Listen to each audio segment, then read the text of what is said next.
सारे दर्शकों ने प्रियंका को हार की राम राम। तो आज चर्चा करेंगे कि कांग्रेस पार्टी की टिकट कौन से कैंडिडेट ने मिलने वाली है। तो हमारे साथ में है वरिष्ठ पत्रकार कुलदीप पुनिया, जो खापा की भी बड़ी जानकारी रखा है और राजनीति की भी बहुत जानकारी रखा है। राम राम सर। राम राम जी, राम राम। सबसे पहले आपके जो तमाम दर्शक हैं उनको मेरी तरफ से राम राम जी। और जितने भी हमारे साथ जो साथी जुड़े उनसे निवेदन है कि वो इस वीडियो को ज्यादा से ज्यादा शेयर करें और चैनल को सब्सक्राइब करें। और मेरे सहयोगी पत्रकार प्रदीप संधू जी। राम राम प्रदीप जी। राम राम जी सारे ना।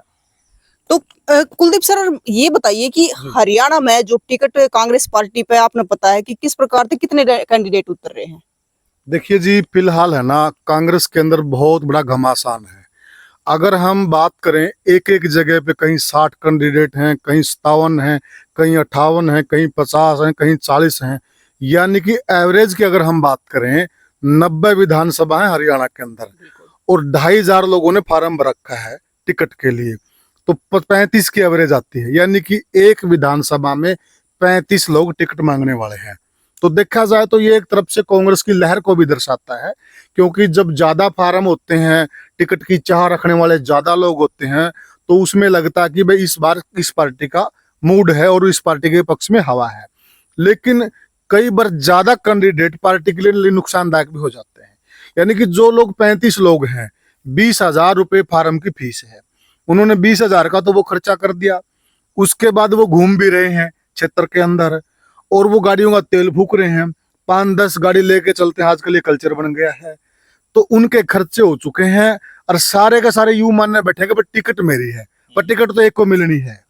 तो ये पिछली बार बीजेपी के लिए बड़ा घातक हुआ था। ऐसा ही पिछली बार बीजेपी के लिए ऐसा ही था, काफी लंबी लिस्ट थी, टिकट की चाह रखने वाले बहुत ज्यादा लोग थे और बाद में जब टिकट एक को मिली, कोई आजाद खड़ा होगा कि कोई किसी और पार्टी में चला गया, किसी ने भितरघात कर दिया, तो कई सीटें इस चक्कर में बीजेपी हार गई थी।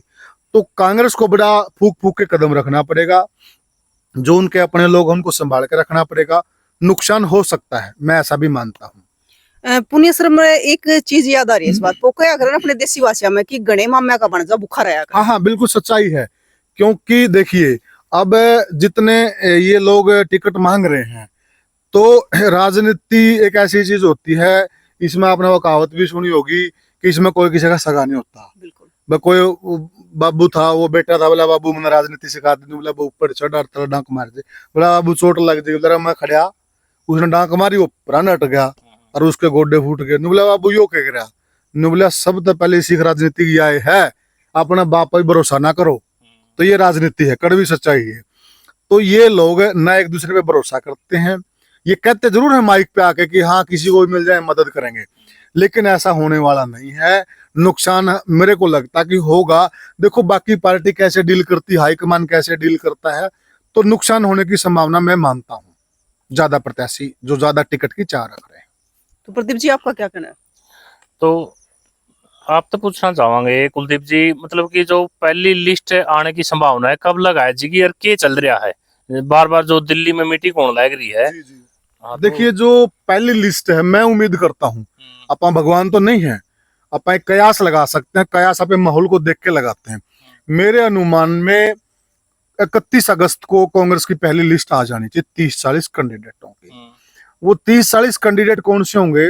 जहां पर एक नाम या दो नाम है, ज्यादा नहीं है मुख्य। वैसे तो 35 हैं एक विधानसभा पे, पर मुख्य मुख्य एक या दो हैं और मजबूत हैं। प्रतीत भी होता कि भाई ये मजबूत है, जीतने वाला प्रत्याशी ये है। तो उनमें ज्यादा मशक्कत करने की कोशिश नहीं होगी पार्टी को। 60 सीटें ऐसी हैं जहां पर बहुत ज्यादा लोग हैं, करीब 5-6 लोग हैं जो बराबर के हैं, उनमें से किसी को हम ज्यादा ऊपर नीचे नहीं कह सकते।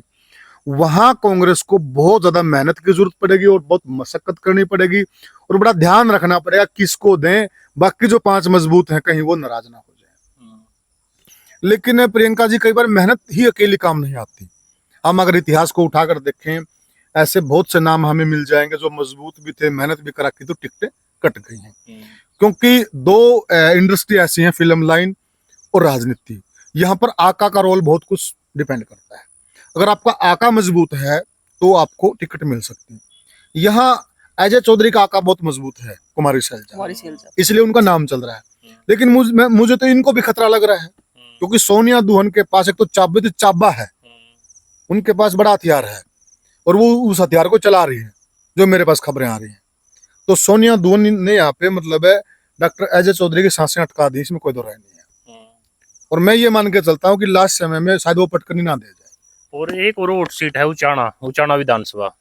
देखिए उचाना में मैं ये मान के चलता हूँ टिकट ब्रजेंद्र सिंह की लगभग क्लियर है, लेकिन जैसे ही चौधरी ब्रजेंद्र सिंह डुमरखा बीजेपी में चले गए थे तो वहां कांग्रेस के लिए एक रिक्तता बन गई थी, स्थान रिक्त हो गया था। तो वहां कुछ बड़े चेहरे हैं, हम बात करते हैं दिलबाग संडील की, उन्होंने बड़ी मेहनत की कांग्रेस पार्टी के लिए। हम बात करते हैं वीरेंद्र गोगड़िया की, उन्होंने बड़ी मेहनत की है कांग्रेस पार्टी काफी लंबे समय से मेहनत कर रहे हैं। तो वो मजबूत हैं, उनके पास वोट बैंक बन गया है और कहीं ना कहीं वो चेले भी हैं चौधरी वीरेंद्र सिंह के, तो वो गुरु के दाव पेच भी जानते हैं। तो मुझे ये लगता है कि वो ब्रजेंद्र के लिए मुसीबत जरूर बनेंगे, ये मेरा मानना है। टिकट तो मिल जाएगी लेकिन आसान नहीं होगा। आसान नहीं रहेगा जी, मतलब वो आजाद लड़ेंगे या कोई पार्टी उनको टिकट थमा देती है। आपने देखा होगा पिछली बार जसपा ने कुछ ऐसे लोगों को टिकट थमा दिया इन मौके पे और वो जीत के आ गए। तो ये वाला खेल इस बार इनेलो भी करेगी। देखो पुण्य सर, जिस प्रकार से मतलब आपने टिकट बताई, जो अपनी वोट सीट है, नारनौंद हो गया, उचाना हो गया, उकलाना हो गया, तो ये 2-4 सीटें ऐसी है जिसपे नजर है। लेकिन इन पे ये है ना कि समीकरण बदलते हैं अगर कांग्रेस की टिकट के हिसाब से। देखिए समीकरण बदलते हैं, इसमें कोई रानी टिकट की अगर मैं बात करूं, मैं आपको एक कहानी सुनाऊंगा।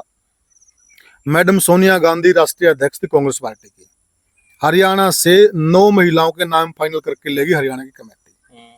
मैडम सोनिया गांधी ने उनसे पूछा भाई बताओ पैनल, बोला जी ये है। तो उन्होंने देखा कि इसमें तो केवल 9 महिलाएं हैं, बोला जी 9 महिलाएं, ऐसा करो इसको राउंड फिगर कर दो, 10 कर दो। तो अब मैडम सोनिया को कौन मना करे कि नहीं जी महिलाओं को 10 नहीं देंगे, 10वीं हमारे पास कैंडिडेट ही नहीं है मजबूत, 9 ही हमारे पास। तो उनको बाहर आना पड़ा, कमेटी वालों को बाहर आके उन्होंने आनंद फानंद में फोन किए। एक ऐसी महिला का दाव लगे, वो अपने घर पे सोई पड़ी थी, टिकट मिल गई और वो बाद में हार भी गई। लेकिन आप सोचिए वहां से जिसकी टिकट कटी वो कितना मजबूत था वहां पे और जीतने वाला प्रत्याशी था वहां पे वो।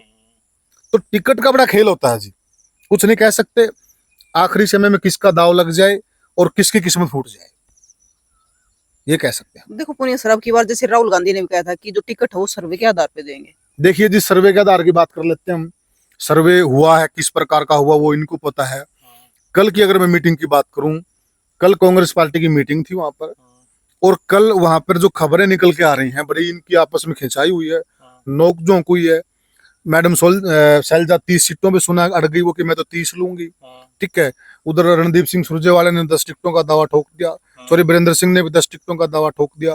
तो वहां पर बिल्कुल खिंचाई हुई, तो अच्छी नोक-झोंक हुई, कोई फैसला नहीं लिया गया इनसे। वो सर्वे की रिपोर्ट तो फिर दरिद्र आई रह गई। बाद में इन्होंने कहा कि भाई हमारे फैसला नहीं होता, कांग्रेस हाईकमान फैसला कर दे। अब बात चली गई कांग्रेस हाईकमान के पाले में, और एक जो इन्होंने मुख्य कमेटी बना रखी है उसके पाले में, जिसके चेयरमैन अजय माकन जी हैं और उसके 3 मेंबर और हैं, 4 सदस्य कमेटी है वो। तो अब देखिए सर्वे का क्या बटेगा, अब तो बात उस कमेटी के पाले में है। और कई बार है ना जी सर्वे भी नहीं काम करते। सर्वे आप बताइए, यहाँ रणजीत सिंह को टिकट मिली लोकसभा की, रणजीत सिंह को टिकट मिलने से 10 मिनट पहले आजाद थे, वो बीजेपी में थे ही नहीं, और बीजेपी भी ये कहती कि हम सर्वे के आधार पर टिकट देंगे। तो बताइए उनका कौन सा सर्वे हुआ, किसने सर्वे का, जब वो पार्टी में थे ही नहीं।